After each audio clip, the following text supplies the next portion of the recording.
Espero que me escuchen ahí, por favor. Les voy a pedir que si me escuchan, pues me dejen saber porque hice un cambio.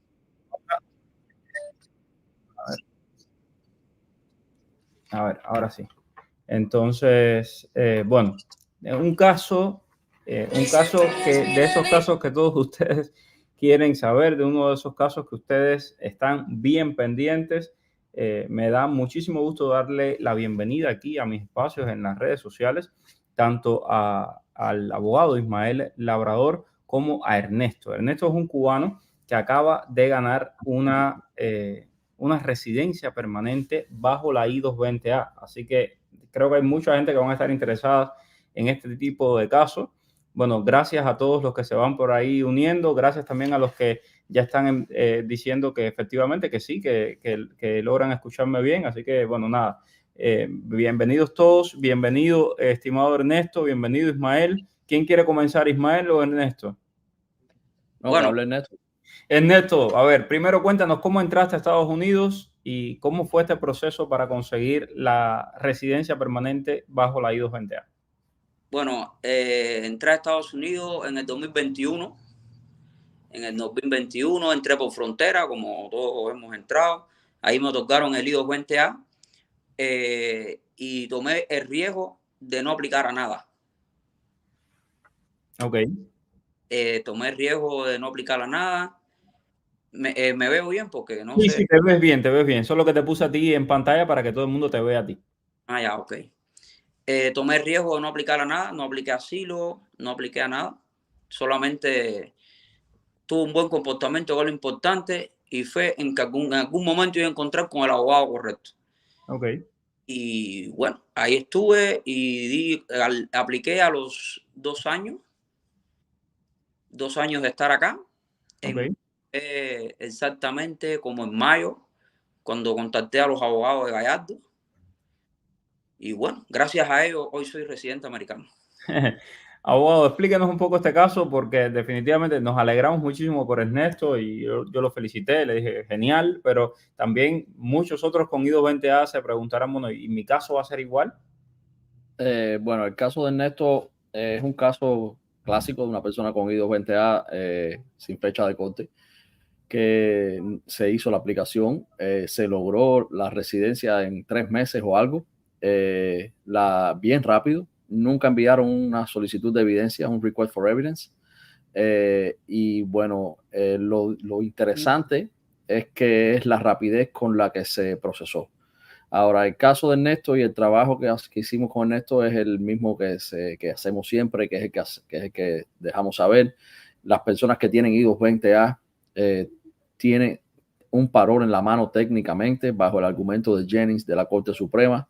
Lo que haya dicho el BIA, la Junta de Apelaciones en septiembre 11, es una decisión que por supuesto es precedente, pero es una decisión que se argumenta y se distingue de cada caso independiente. En este caso, con Ernesto se siguieron todos los pasos y obtuvimos resultados más que felices, por supuesto, de obtener esta residencia en poquísimo tiempo y con una I-220A, vamos a decirlo como lo llamamos, común y corriente. No hay nada distintivo en este caso, como la gran mayoría de personas que entró a este país, que está en este país en este momento, y es el vivo ejemplo de por qué hay que aplicar y no dejar pasar el tiempo.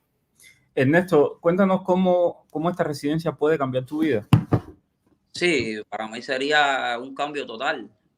Más que tengo hasta un hijo ciudadano americano que necesitaba de su hogar ser residente para poder trabajar, para poder seguir adelante y y darle ánimo a todos los cubanos que están mirando en estos momentos, que tienen I-220, que no pierdan la esperanza de que sí se puede. Y solamente, como ya les dije, es buscar los abogados correctos. Para mí, mejor que Gallardo no he visto ninguno.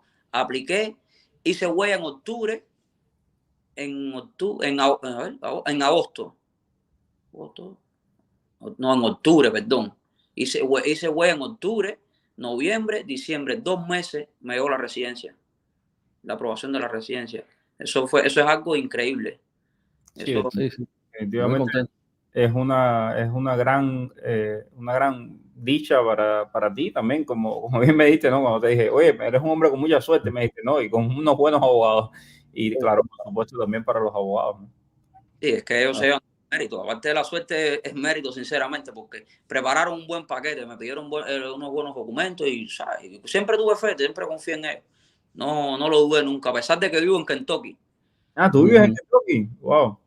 Vivo en Kentucky y fui a Miami, a las oficinas de Gallardo, a hacer la aplicación, a trabajar con, o sea, que ellos trabajaran conmigo. Qué bueno, compadre, qué bueno. Me alegro muchísimo. Me alegro muchísimo. Pues nada, un abrazo. Gracias, Ernesto, por tu testimonio. Y me quedo un rato más con el abogado Ismael Labrador. Ismael, cuéntanos un poquito más los detalles de este caso y, por ejemplo, cuál es la diferencia entonces con los I-220A que sí tienen fecha de corte. ¿No sería tan fácil así o qué? Bueno, es lo que siempre hemos dicho. Las personas que tienen fecha de corte, no es problema de si la I-220A es un parol o la I-220A no es un parol. El problema es jurisdiccional.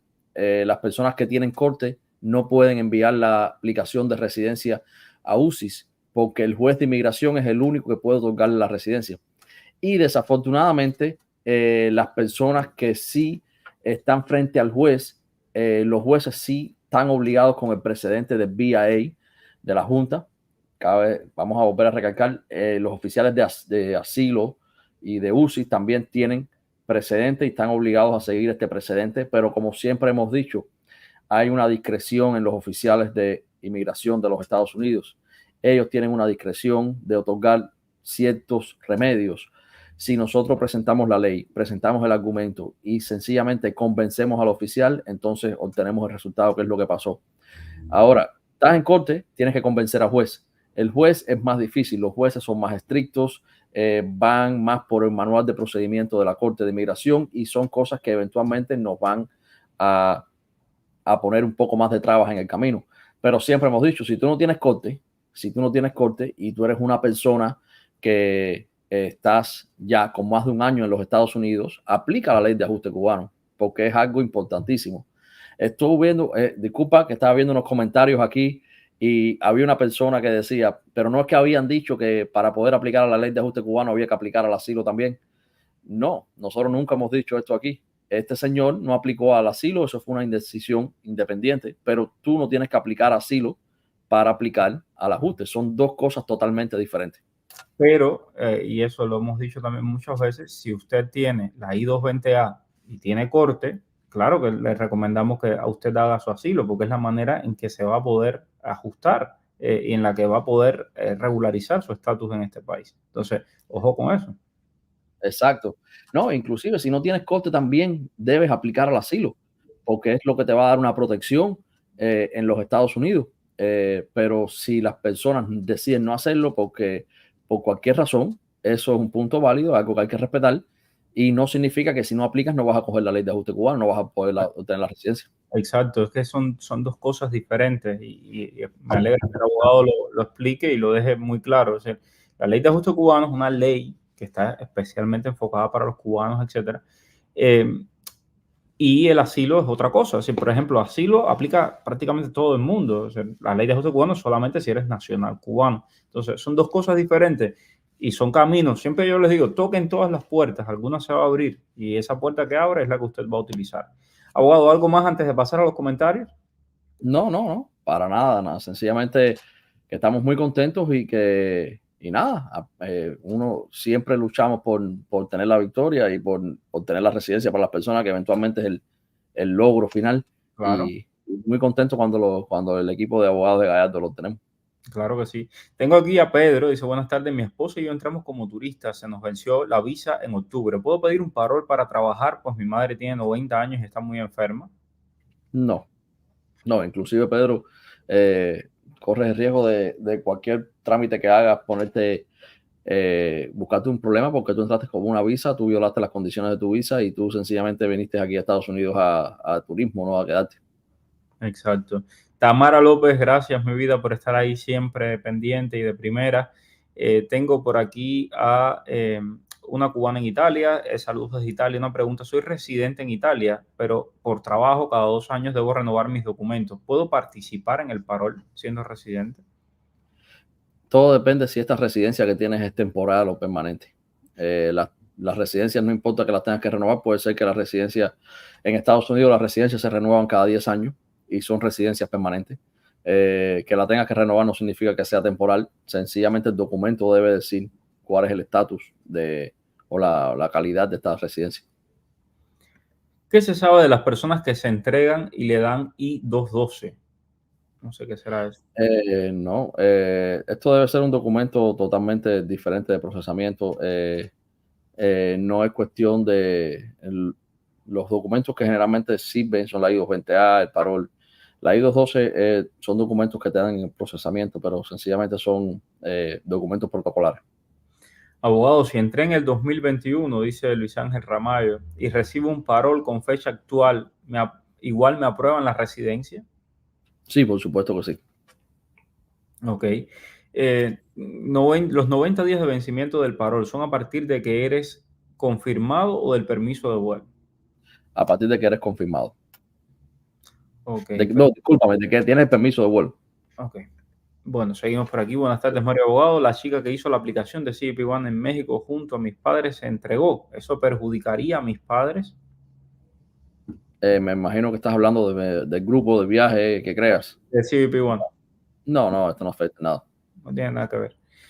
Tengo por aquí a Edelsis Dubel. Muchas gracias, Edelsis, por ese super sticker. Dice, mi hermana fue invitada a parol de reunificación familiar. Aplicó por mi hija, recibió respuesta negativa. Soy beneficiario principal y estoy en Estados Unidos. Le proponen aplicar de nuevo I-134A y mi hija tiene parol puesto desde enero. ¿Qué debo hacer? ¿Fue denegada? ¿Es lo que me quieres decir? Sí, dice que fue denegada en el parol de reunificación familiar. Aquí dice, recibió respuesta negativa. Sí, si fue denegada, la mejor opción es volver a aplicar. Es lo único que podemos hacer. Desafortunadamente no se apela ni nada. Esta decisión es volver a aplicar. Ok, seguimos por aquí. Mi cuñado entró de Cuba con visa de turista, decidió quedarse. ¿Qué tiene que hacer para un permiso de trabajo? Eduardo, hacer asilo, pero un asilo que no sea frívolo. Y si no, pues esperar al año y un día. Esperar el año y un día. Y hacer su ajuste cubano al año y un día. Bueno, frío por Cuba desde febrero, esperando el parol con mucha fe. Buenas tardes. ¿Tendrían problemas los que tienen permiso de viaje por la I-134A con pasajes si quitan el parol humanitario? No es que lo quiten, pregunto. Bueno, los que tienen permiso de viaje ya, como siempre hemos dicho, cada abogado opina diferente con respecto a qué pasaría con las personas que están en este proceso. Mi criterio es muy independiente. Puede ser que si quitan el programa va a eliminarse todo e inclusive las personas que tengan permiso de viaje van a ser invalidados. Por eso siempre he dicho, si tú lo tienes, viaja. Bueno, Nico dice, saludos, cuando apliqué para mi residencia ya hace bastante tiempo era casado legalmente, ahora para aplicar a ciudadanía soy divorciado legalmente. ¿Debo decir que me divorcié? Claro, por supuesto. Sí, porque además ellos lo saben todo, ¿eh? Entonces, no, es que no puedes mentir y son cosas que te pueden perjudicar y como dice Mario, lo saben todo. Nada, tú vas allí, pero ellos lo saben todo. Dice por acá una persona en TikTok, ¿tienen algún caso de que hayan aprobado a dos niñas y no a su mamá? El papá de estas niñas vive en Estados Unidos. Sí, hay casos de que han aprobado las menores y no los padres, pues desafortunadamente sí. Mi hermano se va a entregar en la frontera, es médico odontólogo, tiene pruebas. ¿Cómo puede pedir el miedo creíble? ¿Qué posibilidades tiene? El momento que ponga un pie en la frontera en Estados Unidos tiene que decir que tiene miedo de regresar a Cuba y que él está pidiendo asilo y refugio en los Estados Unidos. Ok, dice que cómo puede contactar a los abogados. Rubencito, 305-261-7000, es el número 305-261-7000. Hola, mi primo vino en lancha y tiene una I-235B y aplicó para la residencia. ¿Qué debe hacer? Aplicar a un parol. Aplicar a un parol es la mejor solución para que le den la residencia. De patrocinadores diferentes le pueden poner el parol a una misma persona. No, lo hemos dicho, según dice el gobierno de los Estados Unidos, te los cancelan. La realidad es que también hemos visto que hay gente que ha llegado, entonces hay de todo. Hola Mario, entre el día 7 de diciembre por el Chaparral, cuando llegué a mi casa en Texas me di cuenta de que tengo fecha de mi cumpleaños en los documentos de USCIS mal. ¿Qué debo de hacer? Por lo general, estos errores biográficos se arreglan a la hora de cuando mandes las aplicaciones, mandas los documentos correctos, mandas una corrección y mandas una carta explicando los errores, y entonces esto va a rectificar todo el récord de ahí hacia adelante. Buenas tardes, Mario. Gracias por mantenernos informados. ¿Hay alguna esperanza para los I-220A que puedan obtener la residencia? Bueno, Ana, mira el inicio de este video y eso es una gran esperanza. Por supuesto que hay esperanza para las personas que tienen I-220A pueden obtener residencia. Exacto, a través de asilo o en el caso de él, por ejemplo, que no tenía corte, a través de USCIS. Saludos, saludos desde Cuba, un abrazo para ti. Sigo buscando por aquí preguntas. ¿Qué posibilidades hay de entregarse en la frontera y que te devuelvan a Cuba? Bueno, Rafael, en la vida real no creo que haya muchas. En práctica y lo que dicen las leyes, bastantes. Como te digo eso, te digo las dos cosas. Los riesgos existen. Los reportes de personas entrando por la frontera son muchísimos, aunque las noticias no lo estén cubriendo como deberían cubrirlo, pero la frontera está entrando muchísimas personas. Ahora, técnicamente deberían deportarlos a todos atrás porque existen vías legales para venir a los Estados Unidos. Es una decisión de cada cual y es una ruleta rusa porque puede ser que te toque a ti a alguien que te deporte. Exacto. Nosotros no les recomendamos a nadie que cruce la frontera de manera ilegal. Lo repetimos por enésima vez. Si usted cruza la frontera ilegal, tiene varias posibilidades. Una de ellas, que lo deporten a su país de origen. Otra de ellas, que le den un NTA, le den una I-220A, por ejemplo, y va a tener que estar prácticamente, no ilegal, pero sí en una situación muy vulnerable en los Estados Unidos hasta que algún día se pueda regularizar y hacer un caso de asilo político que le va a costar mucho dinero y mucho sacrificio y mucho esfuerzo. Coralia León, ¿dónde puedo hacer una pregunta? Querida Coralia, la escribes ahí en el chat y con gusto la leo. Si tengo $70,000 de ingresos anuales, ¿es suficiente para pedir a 3 personas teniendo un hijo con parol humanitario? Mi recomendación es que entres al website de USCIS y busques la tabla de ingresos que debes tener de acuerdo al IRS. Ahí están el dinero. Desafortunadamente no tengo la fecha en mi mente, ahora, el número en mi mente ahora de dinero, pero ahí lo puedes estar. Está bastante claro cómo llegar ahí. Ok, tengo a Magela por aquí. Si una ciudadana española no hace beneficiaria por su cónyuge del parol humanitario, no hace uso de él, ¿puede tener problemas después para sacar una visa de turista? No debe tener problema. Ok. ¿Qué posibilidad? Bueno, este ya lo leí, déjame ver por acá. Este ya también lo leí. Bueno, déjame cruzar un pedacito. Saludos afectuosos, agradecemos su labor. Al crear un grupo de viajes ya en Estados Unidos, uno de los beneficiarios en su cuenta de MyUSCIS no tiene su caso. ¿Eso afecta a sus gestiones futuras? Está teniendo muchos problemas el sistema de USCIS en el día de hoy. Yo creo que eso es lo que puede ser que por eso no estás viendo tu caso ahí. ¿Y las personas que tienen I-220A y que no aparecen en el sistema pueden aplicar a la residencia?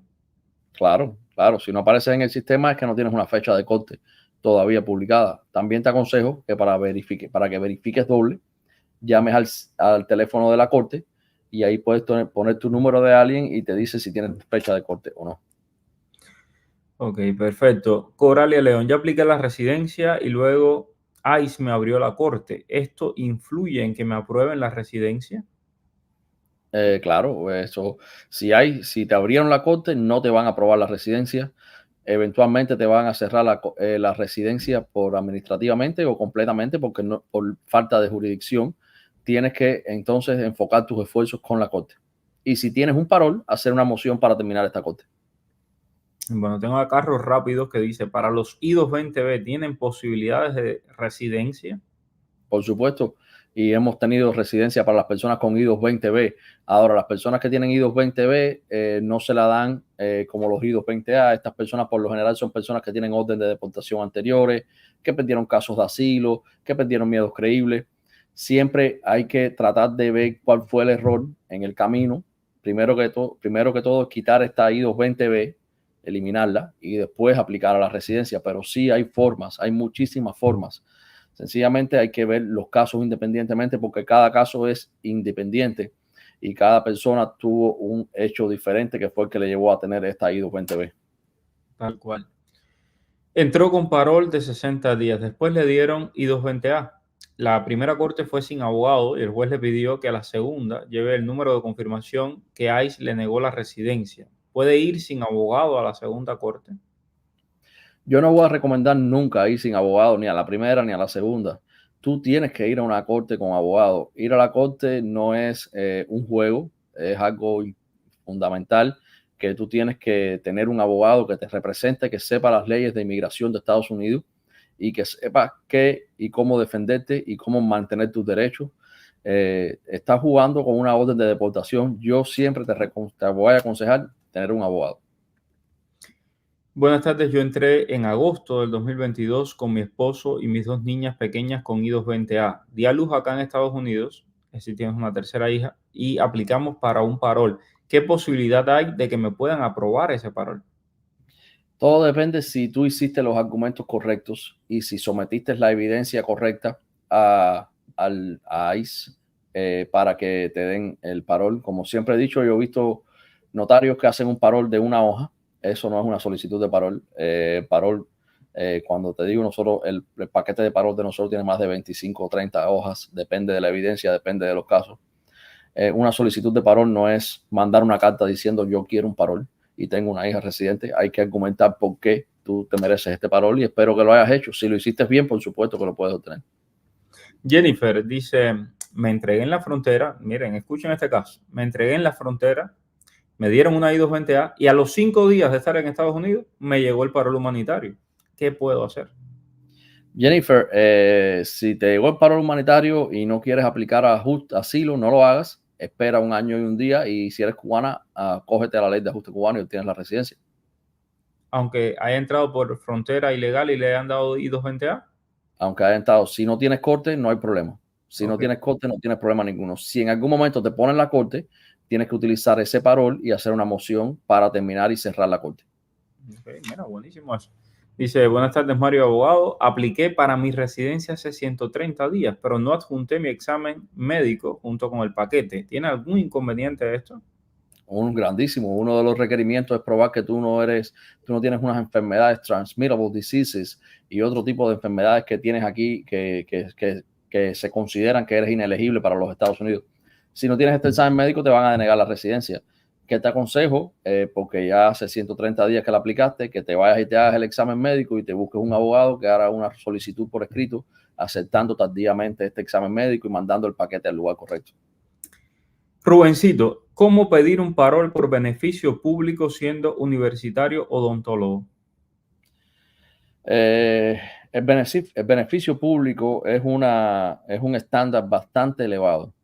El simple hecho de tal vez ser universitario odontólogo no califica, pero si lo añadimos a otros factores, razones humanitarias, si eres cubana o cubano, si tienes algo en tu haber que te ayude para razones humanitarias, también acompañado de este título universitario que tiene, también acompañado del procesamiento incorrecto que hicieron en la frontera, entonces tienes buenas posibilidades. Usando el beneficio público solamente, con ese título de odontólogo, no es un beneficio público suficiente en la experiencia y en la práctica para que tú obtengas el parol por eso. Buenas tardes, Mario. Tengo una amistad que se entregó en la frontera. Lleva 20 días presa en Luisiana. Perdió el miedo creíble. ¿Qué posibilidades hay si se le pone un abogado? Aquí hemos puesto muchos ejemplos de personas que han ganado el miedo creíble una vez que se le pone un abogado. O sea, no es lo mismo ir tú sola contra un oficial de inmigración, y más en Luisiana, y más en Texas, donde estamos viendo que están arrasando. O sea, no te preguntan nada de por qué tú tuviste miedo, te fuiste de Cuba, no. Te preguntan por qué cruzaste la frontera ilegal. Porque dice, ahí está ahí la CBP-1, ¿por qué no te quedaste esperando en México? Y si no sabes cómo defender, te vas a buscar un lío. Si te van a deportar a Cuba, literal. Abogado. Sí, por supuesto, Hernando. Importante ver si ella apeló, si no ha apelado aún, si perdió el primer miedo creíble. No se sabe si ya está haciendo el segundo. No sé, pero sí hay posibilidades. Si no ha hecho la apelación aún, hay muchísimas posibilidades. Hoy ganamos otro miedo creíble. Vamos a estar hablando, te digo que en los últimos En los últimos 7 días hemos ganado más de 6 miedos creíbles, apelaciones en la frontera. Por eso nos da la idea de que están entrando muchísimas personas por la frontera. Claro. Entonces, sí, con un abogado es una cosa y sin abogado es otra. Muy diferente, créeme. Buenas, nosotros tuvimos que volver a aplicar porque USCIS nos mandó a hacerlo, ya que yo tuve un error en el número de pasaporte y mi mamá en una letra de su nombre. ¿Qué tiempo crees que demoraría esto? Llevamos esperando desde junio. No sé a qué aplicaste. No entiendo. No sé si fue la I-134. Puede ser que toma bastante tiempo, pero antes era más rápido, ahora puede ser que esté un poco más lento, solo que esperar. Marlon Lázaro, ¿qué puedo hacer con mi orden de deportación expedita sin firmar? Pedir un parol. Ok, pedir un parol. Pedir un parol, Mario. Marlon, llámate a los abogados 305-261-7000. Luis Ángel, hay que decirle a USCIS por qué no tuve parol cuando entré y que después recibí uno. Él está hablando de esto de este parol humanitario por beneficio público. Hay que decir varias cosas, Luis Ángel. En 30 minutos no me alcanza todo el tiempo que tengo que decirte para todo lo que hay que decirle a ICE para que te den un parol. Ok, dice Yusbel González que bueno, que tenía un abogado de Gallardo, pero que no sabe qué argumento utilizó para su solicitud de parol y que bueno, que le gustaría que lo llamaran. Yusbel, con mucho gusto, escríbeme en privado ahí, dame el número y yo le paso a los abogados y ellos seguramente de inmediato te van a llamar. Ok. Vamos a ver, los abogados de Gallardo me pueden ayudar a quedarme en Estados Unidos si entro ilegal. Llevo 4 meses en México y nada de la cita. Explique esto, abogado. Bueno, primero paciencia. La cita te puede llegar en cualquier momento. Nosotros te podemos ayudar a obtener residencia, por supuesto, pero no es que nosotros damos la residencia. Uh-huh. Nosotros no somos el gobierno. Nosotros tenemos los métodos legales para que tú apliques a un asilo, apliques a un ajuste por I-220A, apliques a un ajuste por petición familiar, apliques a un ajuste por visa U. Es decir, nosotros tenemos las vías de cómo llegar a la residencia, pero nosotros no podemos ayudarte a quedar en Estados Unidos si tú no tienes nada que nos deje a nosotros. Pero sí podemos ayudar y mirar tu caso. Es una ambivalencia diferente. Sí, exacto. No es que los abogados te ayuden si entras ilegalmente, no. Los abogados no quieren que entres ilegalmente. Ahora, si tú estás con una I-220A o lo que sea, claro que te van a ayudar, ese es su trabajo. Ladies Osorio, buenas tardes, Mario. Los cubanos que entramos con CBP nos dieron el parol, la I-94 por 2 años y fecha de corte para el 2025. ¿Tenemos peligro con estos cambios que pudieran existir entre Biden y los republicanos? Ningún peligro. Ya tú tienes un parol en tu mano. Tú ya estás tranquilamente en este país. Entonces, no te preocupes por nada. Al año y un día, bueno, primero cierra la corte y al año y un día aplique a su residencia tranquilamente, sea buena, trabaje, estudie y crezca, que para eso Dios le dio la bendición de estar en este país. Ok, seguimos, vamos por acá. Déjame ver. Ya esta sí, ya la vimos. Bueno, el tema de los solicitados en febrero, los solicitados en enero, señores, queda esperar, no hay mucho más. No hay mucho más que eso. Solo queda esperar con el tema del paro humanitario. Me entregué en la frontera, me dieron I-220A. Esta es la que ya había leído. Tengo que saltarme unos cuantos. Vamos a ver. Basado en beneficio público conforme a la orden ejecutiva para los informáticos, un asilo presentado, un miedo creíble con I-220A, fecha de corte. ¿Qué posibilidades hay de residencia? Las posibilidades son con el asilo. Y todo depende de la persecución que tuviste en Cuba y las evidencias que tienes de esta persecución, ya sea testigos físicos, testigos que no sean físicos por papel, pero todo depende de la persecución que demuestre. Bueno, abogado, se nos acaba el tiempo. Muchas gracias. Mañana nos encontramos a las 5 y seguimos respondiendo preguntas de inmigración. Gracias por su labor, abogado. Gracias, Mario. Gracias a ustedes. Gracias a todos por la sintonía. Felicidades. Dime cuál es el periodista que está en el boom. Es Mario Rincón. El periodista que te trae toda la información. Es Mario Rincón. El periodista de la radio.